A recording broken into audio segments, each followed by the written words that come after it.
Hello and welcome to our EnviroStars Small Business Meetup.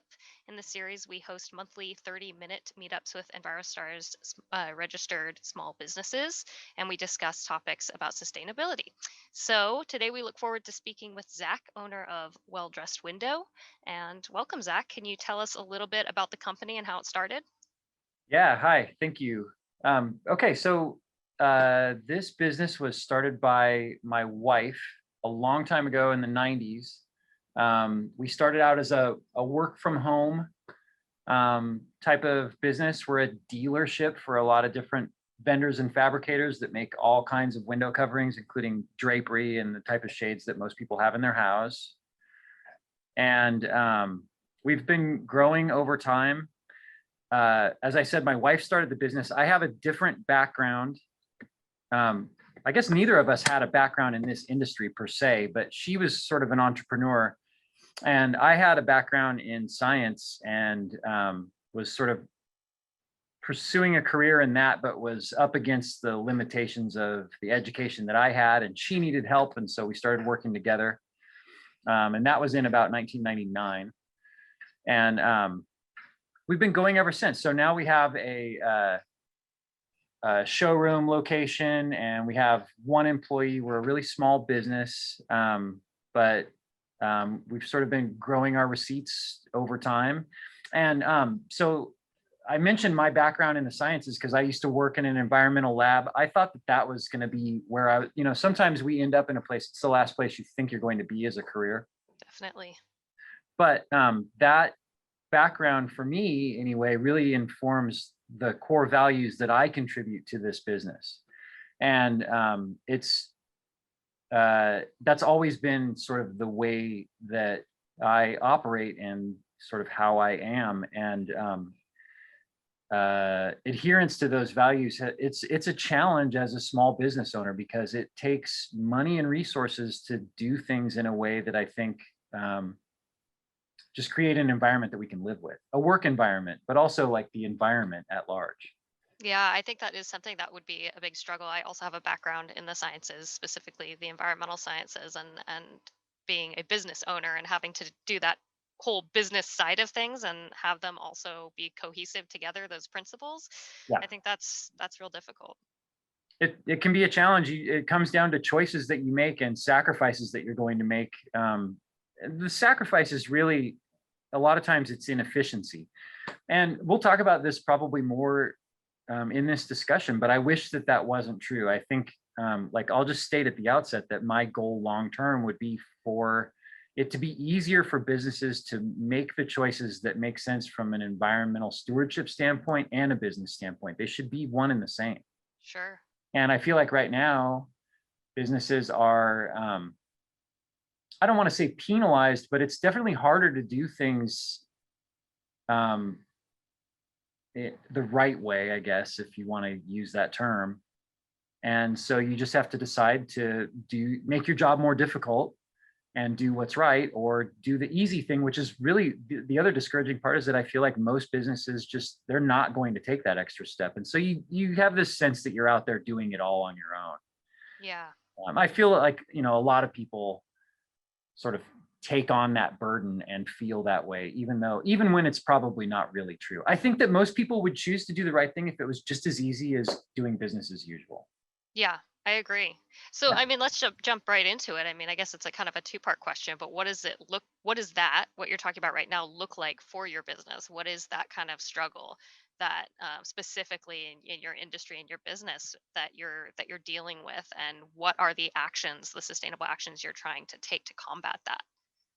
So a lot of the stuff that's easy was things like, we have what we consider to be a really green fleet. We have two vehicles that we use for the business. We want to expand and we would actually like to add an electric vehicle. And I don't know if incentives still exist for that, but if we were going to add a third vehicle, it would be a support vehicle that we could take short trips around town. We wouldn't have to carry very much. It would usually carry a person or two and maybe some tools or samples. And it would be able to go in and provide support at job sites. The other two vehicles we have, one of them is a hybrid. It's a big car, so it's not like a super efficient vehicle, but for what it is, it does well. And then the other one is it's a Sprinter van, but we make the effort to run it 100% on biodiesel, which by my assessment, is sort of like from a carbon budget standpoint, is the best fuel that you can burn in an internal combustion engine. Yeah. So those were the easy things, because I would have done that anyway. The hard thing, and the thing that I really struggle with, is sorting through our waste stream. Yeah. I devote so much energy and effort, and I think that I've never bothered to pencil it out, but there's a real cost to sorting through the waste that you generate in a retail business in particular, where you're receiving goods that are packaged and delivering them without the packaging. What you end up with is almost a greater volume of stuff than what you started off with. When everything shows up, it comes in a box. By the time I'm done with it, it'll fill the van. And so we, at this building, we don't have a dumpster. We don't really have any waste disposal at all at this building. We're in a crowded neighborhood, and the building owners had a lot of problems with illegal dumping. And so they just said, all the tenants in this building, you're going to take care of it on your own, which that's not a criticism of them. It's the reality of what it is. If I was to create a recycling dumpster and a garbage dumpster around here, I would be dealing with that same illegal dumping situation. And so I have no intention of doing that. But on a daily basis, we're sorting through all the different types of waste that come off of our packaging, so that I can get rid of them for free, and so that they go to a place that they're going to be recycled or reused. So it's like a whole nother job. it is a job. It really is a job. It's about half the job. From the standpoint of, so really a lot of our business is administration, but when I show up on a job site, half of the work that we do is sorting through packaging, and the rest of it is installing. So that's on an install day. Obviously, on a consultation, I'm not generating waste, but on an install day where I'm delivering goods to a customer that's paid for them, about half the job is unpacking it. Wow. And then once that's done, and sorting it, and once that's done, I now have to take it somewhere. And there's not one place that will take it all. Right.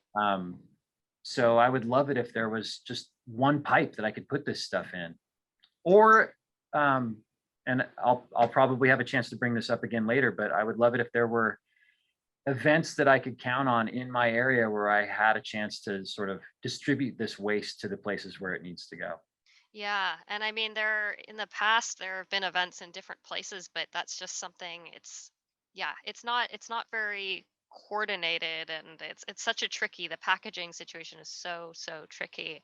I'm curious though, when you actually make the deliveries and you're with a client, is this something that has come up on their end, that they've noticed how much packaging is involved, or do you deliver? You said you deliver maybe without the packaging, but is it ever on a client's radar when they talk to you, this whole waste issue, this packaging issue?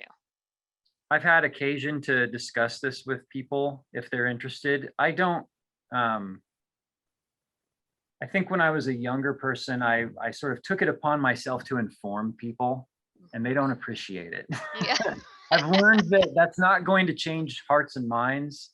So I generally don't burden my customers with the fact that I'm doing all this extra work. Wow. Sometimes they'll notice, and I've gotten praise even from some people, like, I see what you're doing and I think it's really cool.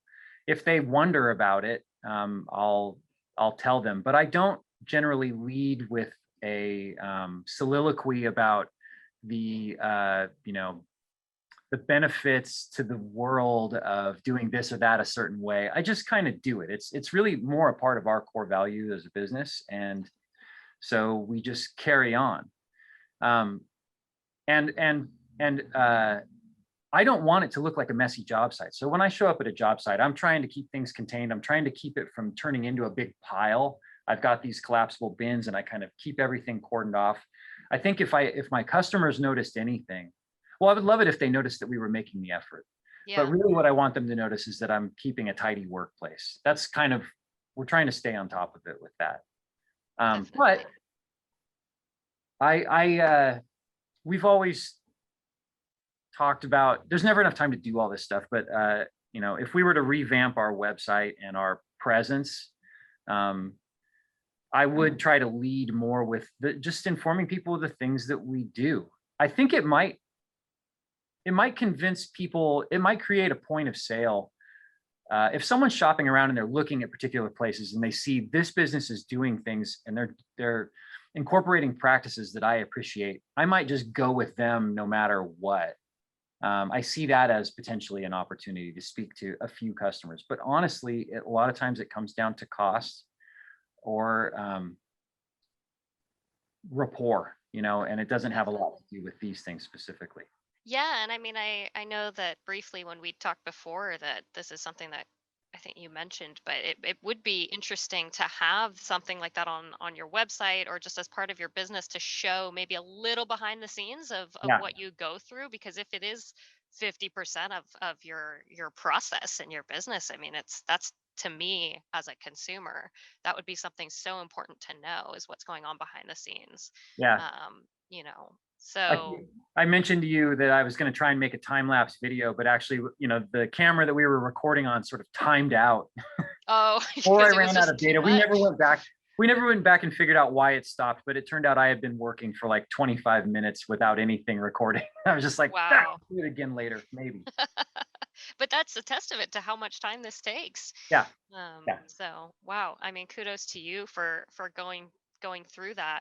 I wanted to kind of see, we've been asking businesses how they've had to pivot their operations during the pandemic, and especially because you work so much with sourcing and packaging and all of that, I'm sure you were impacted heavily. So, in terms of shortages, we haven't really seen that. A lot of our vendors sort of control a lot of their supply side. Um, we have seen lead times extend. And for a short time at the onset of the real quarantine part of the pandemic, we shut our business down. I mean, we were still working and we were finishing work that had already started because, at that point I've made a guarantee to our customers that we would deliver something. And so I wasn't taking on new business, but we had a lot of old business to finish. And we were closed for about 2 months. In terms of uh, like how the pandemic has affected us, frankly, aside, we were off by about 20 or 25% on the year, but we had the best August that we had ever had. I think that we're really lucky in that there was opportunity to recoup pent up demand. Everybody wants to go to a restaurant right now, but you're not going to go and get 4 dinners tomorrow as soon as you can dine in. You're going to get one, and you're never going to make up for the ones that you missed. For us, people wanted to do certain jobs. They weren't able to do it. When they could do it, they were there waiting.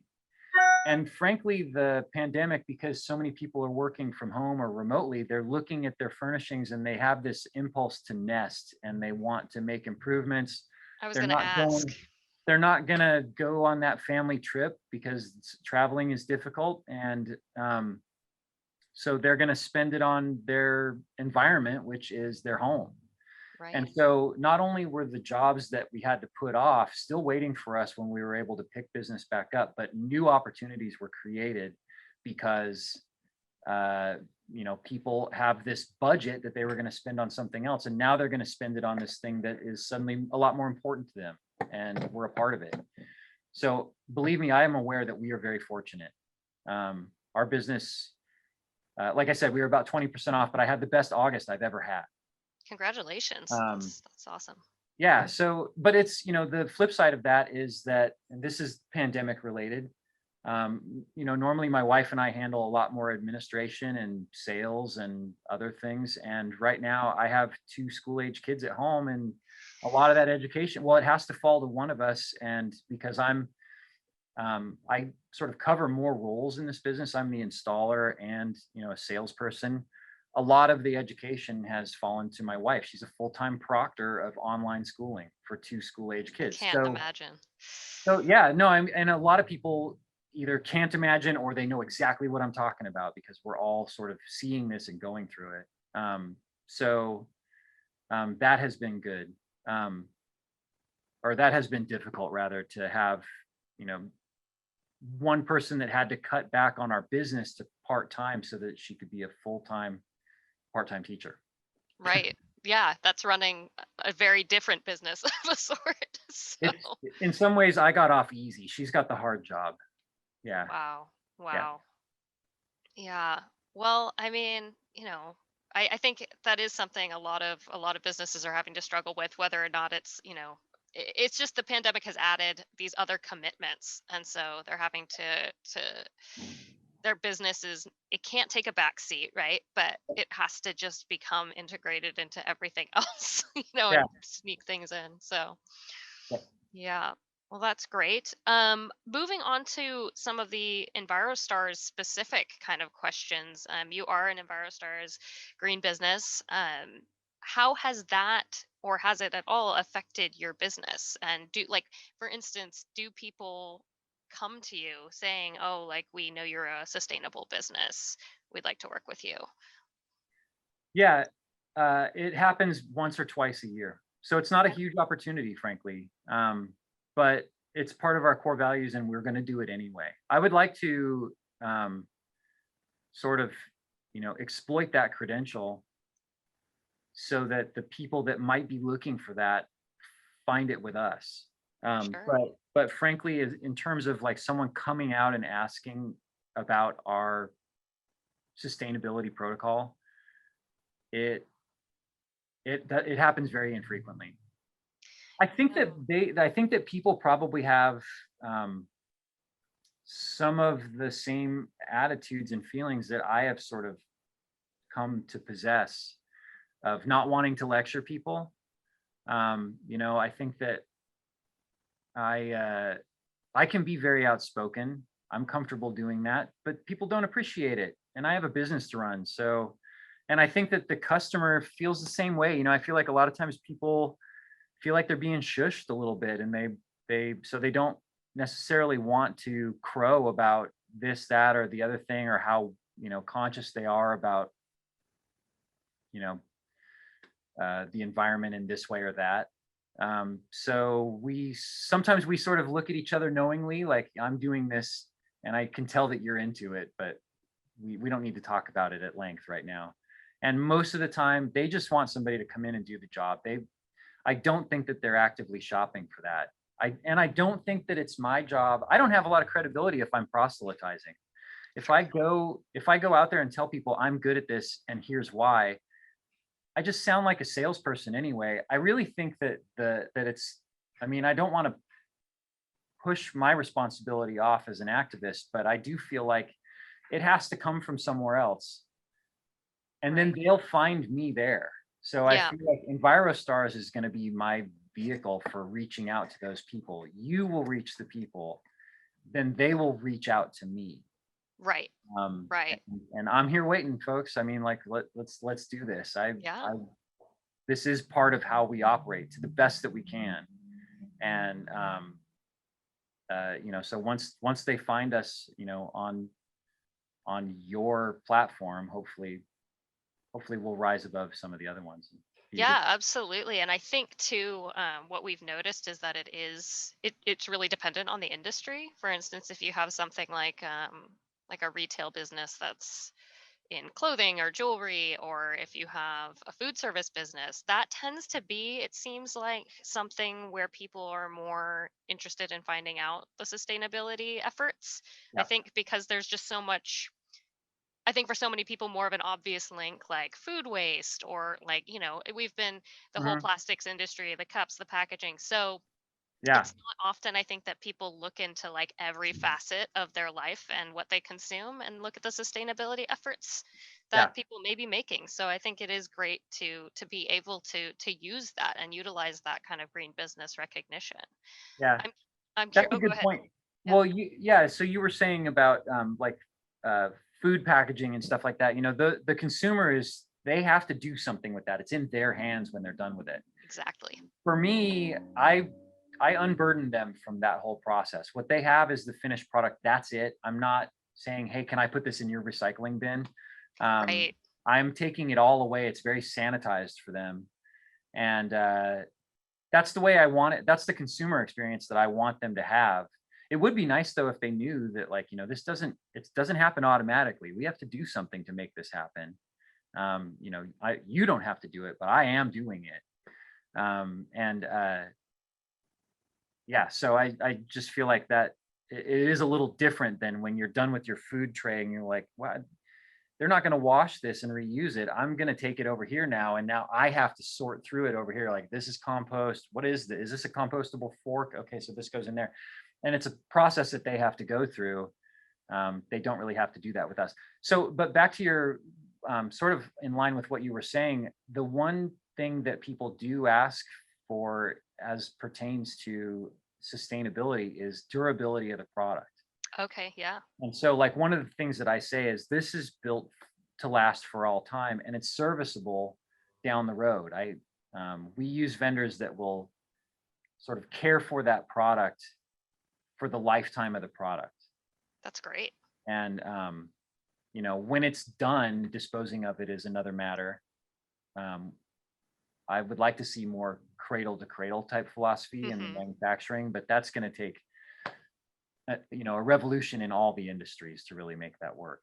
But it starts with promoting the durability of products, I think, because then after that, that's when people start thinking, okay, Right. what happens later. So I do think in this very single use and throwaway culture Yeah, that we have, that's really a key component.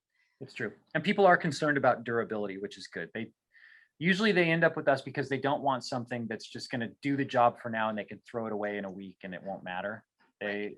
We're at a price point too where I think people understand that they need to get a duty cycle out of this that makes sense. So they're looking for the thing that's going to last.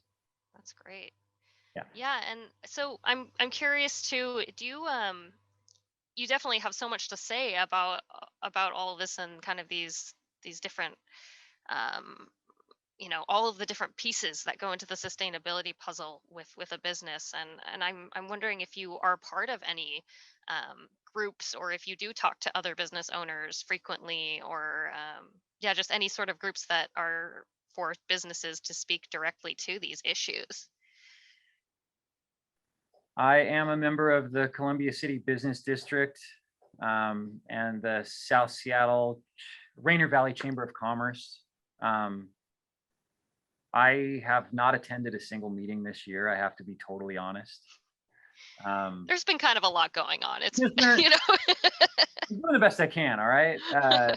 But we do, mostly I'm an attendee at those things. I'm not standing up telling people what to do. Now, I'm I'm gonna put my foot forward and say that if we could, I'm looking for a partnership in this. I do feel like there is some demand out there that's not really being expressed, but I feel like back to like back to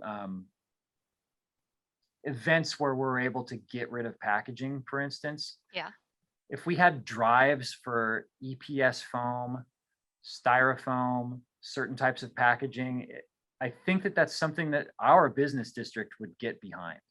I think if there was the opportunity to host drives where we collect certain types of packaging, there are other businesses around here that would be really into it. And I would be really into it. And I would definitely be a part of that. I'm already putting all this effort into doing it on my own. If I could do it so that other people, if I could do something, if I could channel that effort into something that allowed other people to do it with me, I'm telling you, that would be so satisfying for me. And I'd take care of my own need too. I could be very selfish about it and say, like, we're going to have this drive. I've got a van load of styrofoam that I need to move right now. yeah, Um, I don't have a chance to get to Tukwila, but I can hold on to it for 4 days and take it to the drive that I'm helping host in our area or anywhere in absolutely. Seattle for that matter. We could start big and just do it in one place. But Just I'm partner and get a totally, caravan. yeah, keep my number. I want to be a part of that. So there are other municipalities that do it. I think that Seattle should be doing this. We need to do it. Yeah, And I'm willing to definitely. put my money where my mouth is, or my effort where my mouth is, and really be a part of that as a volunteer or be a messenger, whatever. Because yeah, I do talk a lot. I know that. No, it's great, and it's all really important. They're important messages that you have.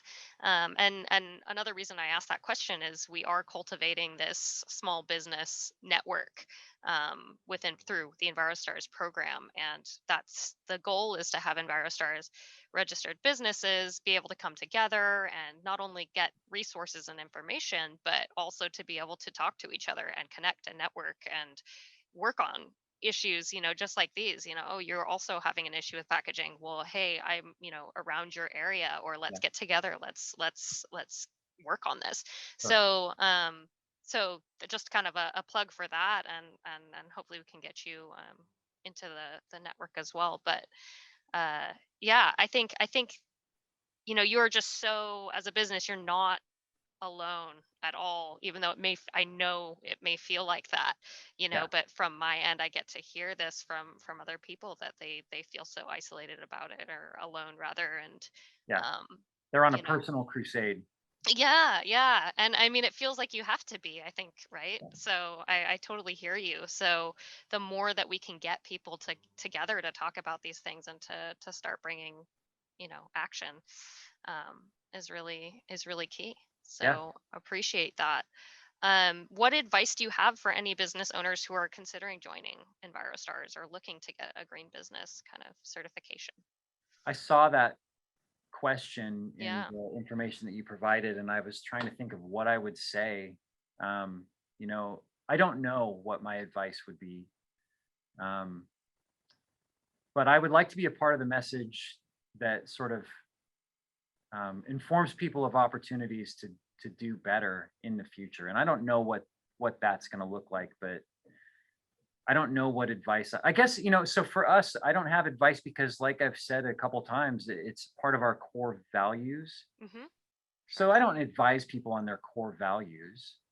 For me, it's automatic because this is how we feel. We're going to do it this way. Um, so I guess my advice would be to people to recognize what your core values are and stick to them, even if it's not easy. That's And great advice. I was really glad that the opportunity to be a part of this came up so that I could now channel that passion into something constructive. Hopefully, Yeah. we'll see where it goes. But Well, even just, getting the conversation started, mhm. is huge. That's a Yeah, huge, this is huge great part. group therapy. Thank you. When's The our next next? session, we can have this be a recurring meeting. Like, I Or can check in with my supervisor about that. super Um, helpful. Yeah, I feel better already. Great, excellent. This is good. Very cathartic. Yeah. So finally, before we wrap things up, what's next for your business? Yeah. So in some ways I'm always, as a small business, we're always kind of looking over our shoulder to see who's going to take our livelihood. We live in a town where they who shall not be named have put a lot of strain on a lot of retail businesses. Um, and I think that there are a lot of big businesses that actually do have a model to eliminate competition. They want to be the only place that you go for a certain product or every product. Yep. And gosh, I just feel like as a consumer, I know that I'm a part of that movement. I'm sort of driving it as a consumer. And that doesn't always feel very good. On the other hand, I feel like I should do what's most convenient for me a lot of the times. And that's just sort of how I'm not a rabid capitalist, but I do believe in markets. I Yep. think that when you bring good products to market, people are like, oh, I want that thing. And sometimes that thing is a buying experience. So we're always looking over our shoulder to see who is going to take what we do away from us and do it better. And we try to improve that way. One of the things that this has pointed out to me is that we can approach our sort of our consultations a little differently. We try to qualify our products, our customers a little bit better before we meet with them in person. We're trying to decrease in-person meetings. And so I'll ask people, and the pandemic has sort of created this willingness for people to do more as a consumer. I've had people come to me with so much homework already done. Wow. I get spreadsheets from people. That happens all the time, but it's more now. I When I ask people like, why don't you give me some rough measurements and send me a picture, and I can give you some pricing. And they're not like, well, whose job is this? They're like, yeah, of course I'll do that. Yep, I'm going to do it right now. And then they go and do it. And then we can start the consultation that way virtually. Yeah. So that's been a real opportunity. And it's a lot of what we do is custom, and every piece that goes in a window is a one-off. But I think that we can, I want to, the next phase of our business is going to have an e-commerce element. Great. So I want people to be able to sort of have that online buying experience that they've gotten so used to in the last year. Everything, your dinner, you buy it online and you go pick it up. It's amazing. So you don't sit down and order anything anymore. At some point, Yeah. What did we sitting even do down. before? Well, I have to say, like, some of this is pretty good. We were in Idaho last weekend. We finally got to visit some of my wife's family, but we were doing that on some school days, and so we had like a mobile school room in our car, and I had to buy an inverter so that I could power all the devices. And so Wow. we ordered it, and then we did a curbside pickup like on the fly and plugged it in, and we drove away. And I was like, how is this bad again? Like, that was great. I didn't have to look around and go to a store and walk through there and, oh, you don't have it. Okay, can you call this store? I showed up, I told them I was there, they brought it out, and we drove off. And we don't have anything like that with our business. The next phase of our business is going to have some sort of an e-commerce element. Yeah. I don't know how that's going to look yet, and I don't know where I'm even going to have the time to develop it, but that's my plan. I want to have an e-commerce presence more than we Well, have. that sounds very exciting, and congratulations on just doing well and staying afloat, and doing better than staying afloat during the pandemic. I know you said you're very fortunate, and Yeah, I think it's just we're so really lucky. encouraging to hear that. We're really So, lucky, and we have a really good business community around here. I don't think that we've lost a single restaurant in Columbia City. You wow. know, Yeah. business has changed for them, but a lot of them are doing, I think, pretty well given the circumstances, maybe even better than before. And their businesses may be changed forever, but they're not shuttering. Definitely. And it's really reassuring. So I think we're in a really good place down here. I think a lot of people are seizing opportunities, but some people, I know that we're one of the ones that has an opportunity to actually seize, whereas other people are just shut down. That's great. Well, thank you so much for meeting up and discussing all of this really important sustainability, content, and just telling us a bit about your business. Um, what is the best way if people want to continue the conversation, other than if they're already in the EnviroStars business network? And once we get you on there, that'll be a place where people can talk with you. But if someone else is kind of coming and seeing this interview, what's a good way for them to reach out to you? Email us at design@wdwindow.com. You can check our website, which is wdwindow.com, and look for us at the Well Dressed Window Seattle. We don't have a lot of online presence, if I'm being totally honest. I mean, a lot of our business is word of mouth. I think if you're in the Columbia City area or in Seattle and you want to talk shop about how you can make your waste stream work better in terms of packaging and things like that, I think that's where I'm going to focus my energy in the future. And I hope that, thanks for all that you guys do also, but I hope that you're hearing more things like this from other people, and we can make some kind of a plan so that it's easier for businesses to do the right thing when it comes to packaging. Right now, everything comes in a box. Everything comes in a box. I feel like in some ways we're going in the wrong direction in terms Yeah. of packaging our consumables. Yeah. And so much shows up on your front porch, but not just the thing, a box around the thing. Sometimes a box around the box that contains the thing. I mean, give me a That break. always gets me. So, I mean, it's heartbreaking, really, for me. And so maybe the solution is to eliminate some of that, but probably it's going to be to create a pathway where it can be reused. I think that people are addicted to the Absolutely. convenience. They need to have it. And I don't disagree. I'm certainly a part of it, guilty as charged. But hopefully we can come up with a way that will, uh, maybe we can get together as businesses and come up with a way to channel this stuff into a stream that will allow it to be reused, without being downcycled to the greatest extent possible. That's a great message to conclude with. So hopefully we can get some more conversation started around this. I hope so. That'd be nice.